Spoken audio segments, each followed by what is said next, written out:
नमस्कार, welcome to Bihar civils. मैं हूं आलोक सिंह और आज के इस वीडियो में डिस्कस करेंगे 26 जनवरी 2022 के बिहार करंट अफेयर्स, साथ में नेशनल और इंटरनेशनल इवेंट्स भी डिस्कस करेंगे। आगे बढ़ने से पहले आप सभी को हमारे तरफ से रिपब्लिक डे की हार्दिक शुभकामनाएं। First question, Indo Nepal border road of total 552 kilometre long will cross how many districts of Bihar. कुल 552 किलोमीटर लंबी भारत नेपाल सीमा सड़क बिहार के कितने जिलों को पार करेगी? तो कितने जिलों को पार करने वाली है? 7 जिलों को। Option A is the correct answer. तो नेपाल से लगे जितने ज़िले हैं, आपको मालूम होगा नेपाल से बिहार के 7 जिला हैं, 7 डिस्ट्रिक्ट हैं जो नेपाल से बॉर्डर शेयर करते हैं। वेस्ट चंपारण बेतिया से होकर मोतिहारी, सीतामढ़ी, मधुबनी, सुपौल, अररिया और किशनगंज तक ये पूरा जाएगी।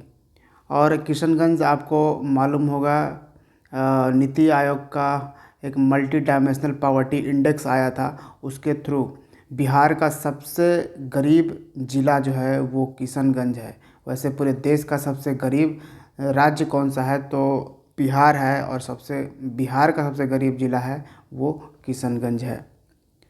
वैसे इसका टारगेट सरकार ने रखा है जून 2022 तक इसको कंप्लीट होगी ये वाली बॉर्डर रोड सड़क। नेक्स्ट क्वेश्चन है, which Bihari women has been awarded with Asia top 100 influential women award 2021। तो किस बिहारी महिला को एशिया शीर्ष 100 प्रभावशाली महिला पुरस्कार 2021 से सम्मानित किया गया है? तो ये हैं Huma Tanveer. Option C is the correct answer. Huma Tanveer आपको बिहार के कैमूर से बिलोंग करती हैं, ठीक है। तो हुमा तनवीर एक फेमस ऑथर हैं, लेखक। Next, name the engine that will power India's first human carry rocket. उस इंजन का नाम बताइए जो भारत के पहले मानव वाहक रॉकेट को शक्ति देगा। तो ये कौन सा इंजन है जो मानव रहित रॉकेट को शक्ति देगा? और जो हमारा मिशन है गगनयान ह्यूमन स्पेस मिशन, इसमें जो रॉकेट यूज़ होना है उसको पावर देगा। तो ये कौन सा इंजन है? तो ये है Vikas engine. Option D is the correct answer. और इसको हाल ही में टेस्ट किया है इसरो ने, Indian space research organisation.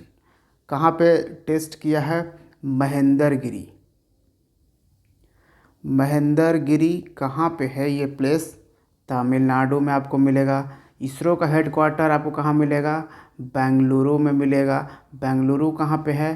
Karnataka की कैपिटल है, ठीक है, आपको ये याद रखना है। नेक्स्ट है, who has been awarded with Subhash Chandra Bose आपदा प्रबंधन पुरस्कार। सुभाष चंद्र बोस आपदा प्रबंधन पुरस्कार 2022 से किसे सम्मानित किया गया है?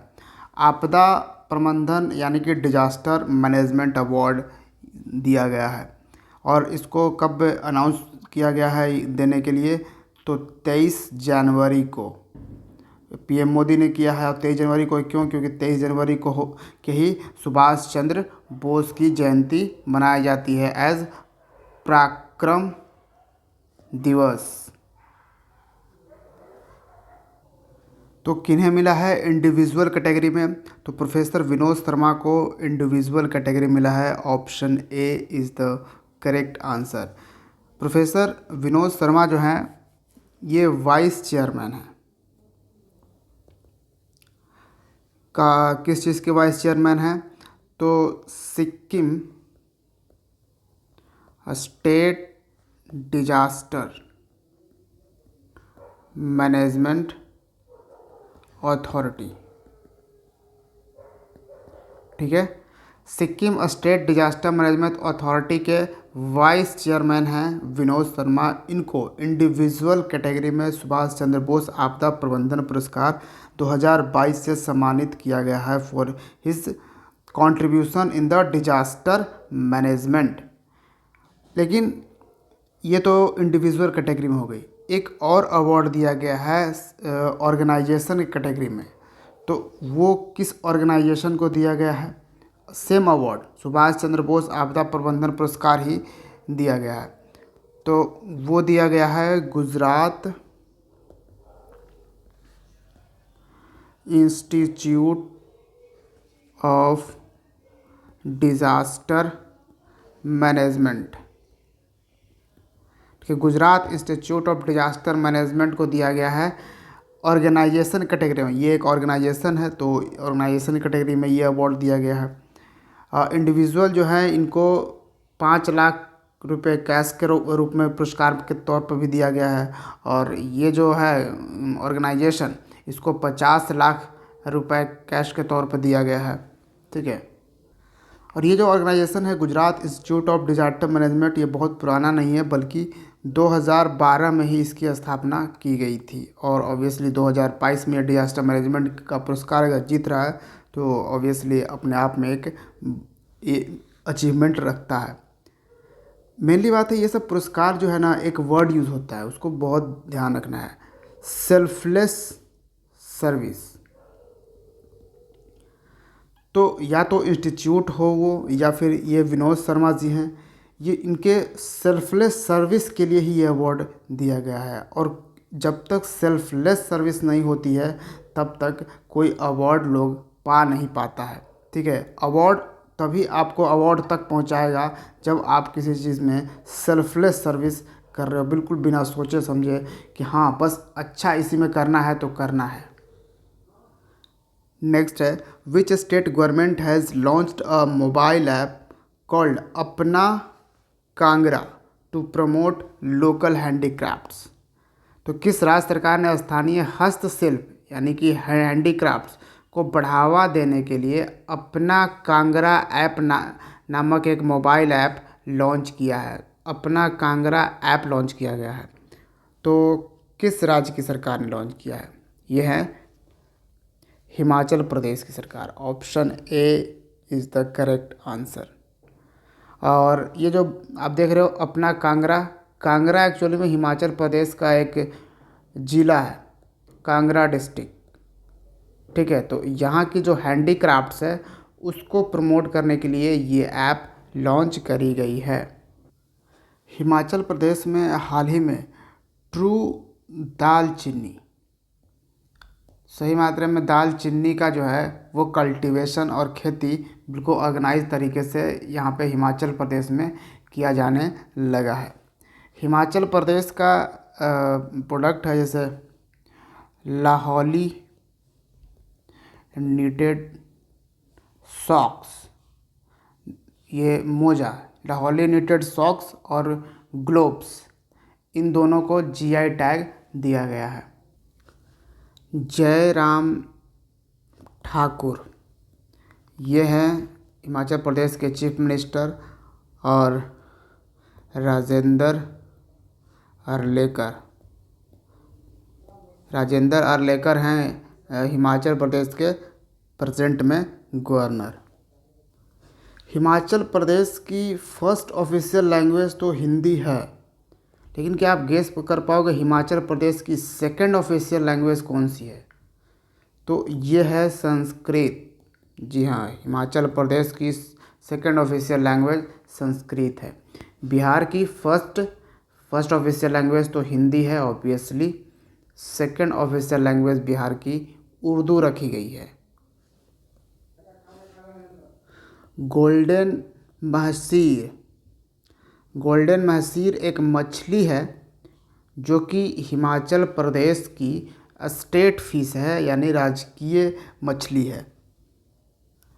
नेक्स्ट क्वेश्चन है, the report banking on electric vehicles in India has been released by. Bharat में इलेक्ट्रिक वाहनों पर बैंकिंग रिपोर्ट किसके द्वारा जारी की गई है? तो ये जो banking on electric vehicles in India, ये जो रिपोर्ट जारी करी गई है, ये रिपोर्ट ये नीति आयोग ने जारी की है। Option C is the correct answer.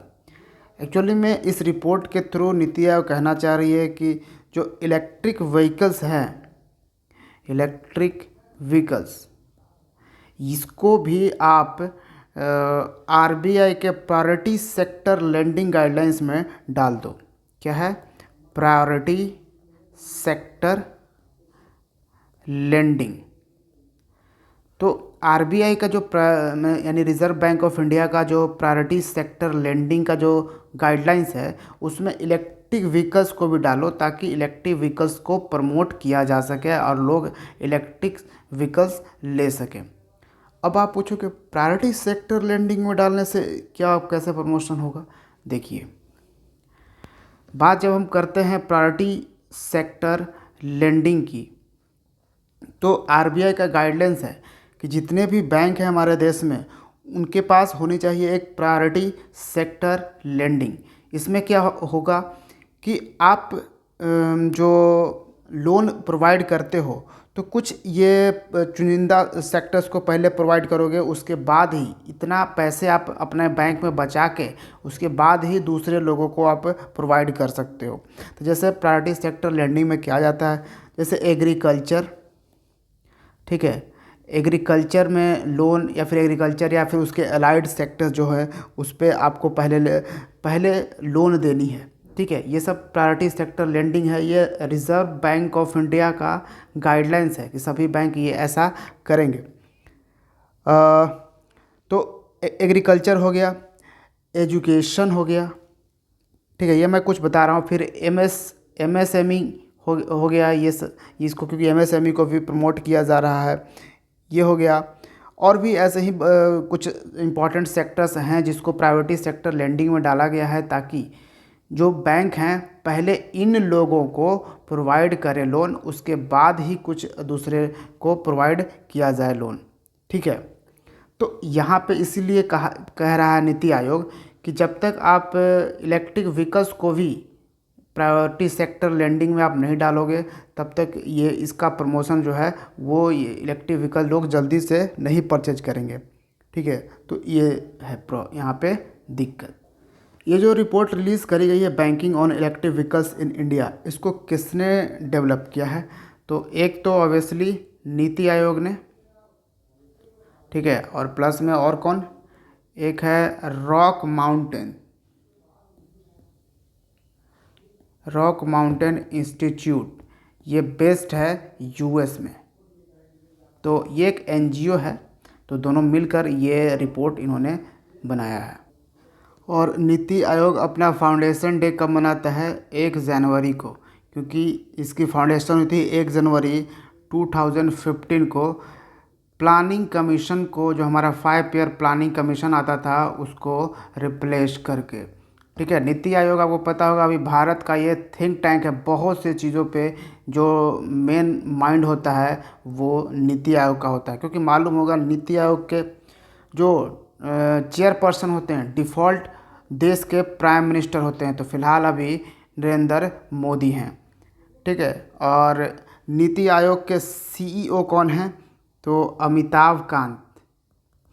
Amitabh Kant हालांकि इन साल ये रिटायर होने वाले थे, लेकिन इनका जो कार्यकाल है वो 1 साल के लिए एक्सटेंड कर दिया गया है।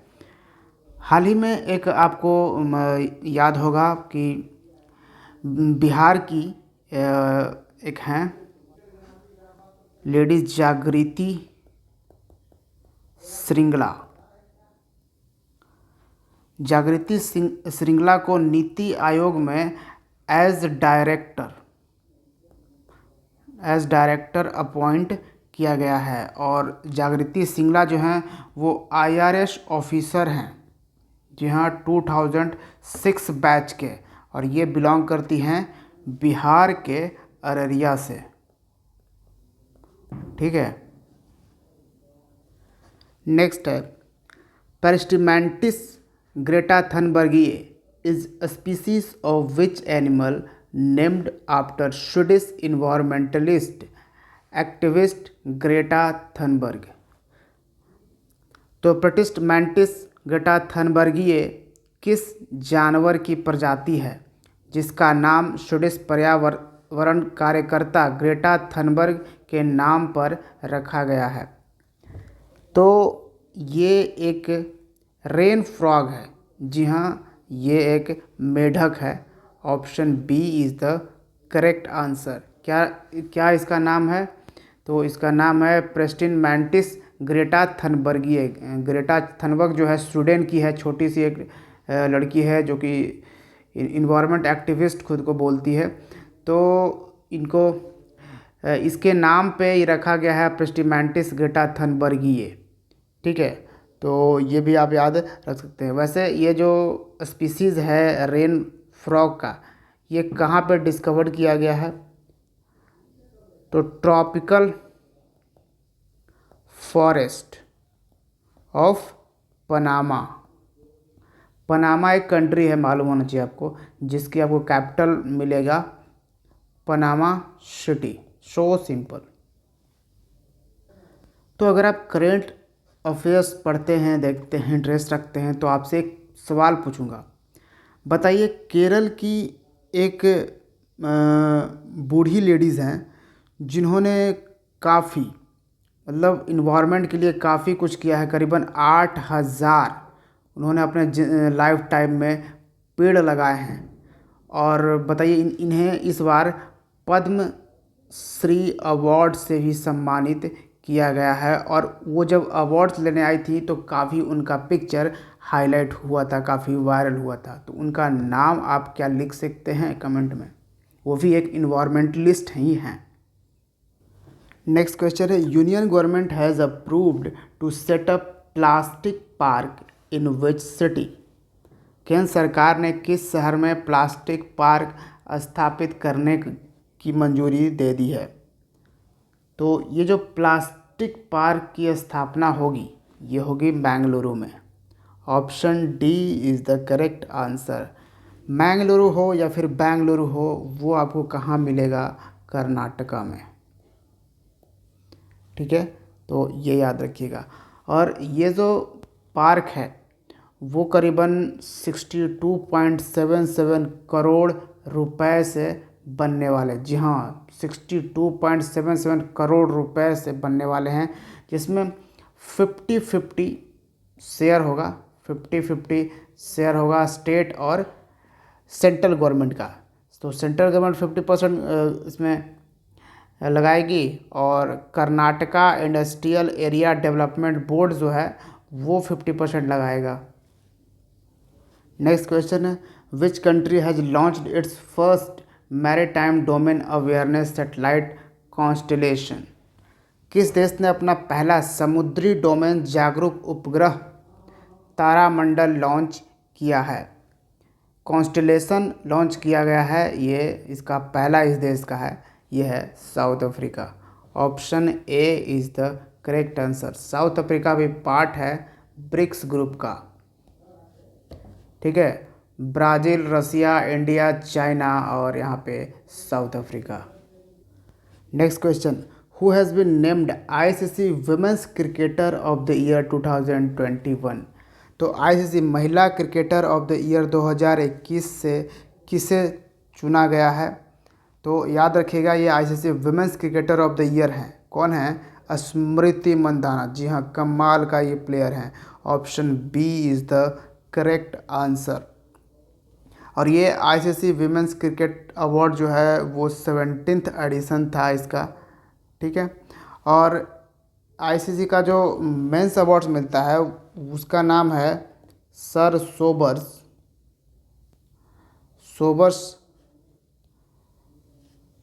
Sorry sir Garfield Sobers trophy. Sir Garfield Sobers trophy men's player of the year. वो कौन कौन है, किन्हें दिया गया है? शाहीन अफरीदी। ये पाकिस्तान के प्लेयर हैं, शाहीन अफरीदी। ठीक है, तो इन्हें दिया गया है। और हाल ही में आपको पता होगा कि बाबर आजम को कैप्टन ऑफ द ईयर का अवार्ड भी दिया गया है, जो कि पाकिस्तानी प्लेयर हैं। और आईसीसी का women captain of the year आपको मालूम होगा मिताली राज को दिया गया है, इंडियन वीमेन टीम की कैप्टन है, तो वो भी आप याद रख सकोगे। नेक्स्ट क्वेश्चन है, Anil Kumar Chaudhary has been appointed as the CEO of which organisation. Anil Kumar Chaudhary को सीईओ नियुक्त किया गया है तो किसके, तो इसर कैपिटल के, ये एक इंश्योरेंस कंपनी है। Option C is the correct answer. Next और आज का लास्ट सवाल, when is national voters day observed. राष्ट्रीय मतदाता दिवस कब मनाया जाता है, तो ये हम मनाते हैं 25 जनवरी को। Option C is the correct answer. क्यों 25 जनवरी को ही क्यों हम नेशनल वोटर्स डे मनाते हैं, क्योंकि 25 जनवरी 1950 को इलेक्शन कमीशन ऑफ इंडिया की स्थापना करी गई थी। ठीक है, इलेक्शन कमीशन ऑफ इंडिया। और आपको मालूम होना चाहिए 2022 में हम ये कौन सा नेशनल वोटर्स डे मना रहे हैं, 12th नेशनल वोटर्स डे। अब आप फट से पूछोगे 12th, तो ये तो 1950 की आप बात कर रहे हो, फिर 12th एडिशन। तो जी हाँ, क्योंकि सरकार ने इसकी मनाने की शुरुआत जो है वो 2011 से करी थी। जी हाँ, 25 जनवरी 2011 से नेशनल वोटर्स डे मनाने की शुरुआत हुई है, ताकि जो वोटर्स हैं, जो मतदाता हैं देश के, उन्हें जागरूक किया जाए वोट देने के प्रति। 2022 में आपको पता होगा 5 राज्यों में के लेजिस्लेटिव असेंबली का इलेक्शन होने वाला है, जिसमें उत्तर प्रदेश, पंजाब ये सब शामिल है। अच्छा, ये जो नेशनल वोटर्स डे 2022 का थीम भी है, ठीक है, तो इसको भी याद रखिएगा। थीम क्या है, making election inclusive, accessible and